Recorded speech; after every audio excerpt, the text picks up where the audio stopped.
ఒకసారి భగవంతుడు ఎద మీద ఉన్న ఎదబొచ్చ మీద మన్నును తీసి 3 కాశపుల్లలు వేసి ఎడమ ముక్కులో ఒకటి దాల్చిండు, కుడి ముక్కులో ఒకటి దాల్చిండు.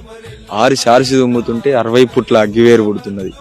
అగ్గివేరు పుట్టంగా ఆ అన్న అగ్గిమల్లన్న, నిన్ను తీసి పుట్టకన్నం లోపల వేస్తున్నా, దేవతలందరి గడ్డాలు కాలద్దు, మీసాలు కాలద్దు, పాగ చెల్లాలు బట్టలు కాలద్దు, ఉబ్బెరపోత పుట్టాలి. ఆ ఉబ్బెరపోతకు ఆయిటి ముంగట పుట్టలకెళ్ళి సీమెలు ఎట్లా బయటకు వస్తాయో అట్లా దేవతలందరూ ఉబ్బెరపోతకు బయటకు రావాలని ఆ పుట్టకన్నం లోపల అగ్గిదేవుడు మల్లన్న నేసిండు.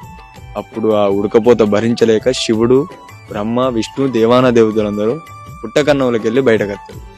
బయటకు వెళ్ళగానే మన మల్లికార్జున స్వామి శంకరుణ్ణి పల్ల జడలు పట్టుకొని, నాయనా జంగమయ్యా నన్ను ఉట్టించినవు గిట్టియలేవు అని క్వశ్చన్ చేస్తాడు. మరి తర్వాత ఏమైందో నెక్స్ట్ వీడియోలో చూద్దాం. జై మల్లికార్జున స్వామి. నేను తల్లడిల్లి తిని చాలిలేని లోకములో తిప్పలెన్నో పడి తిని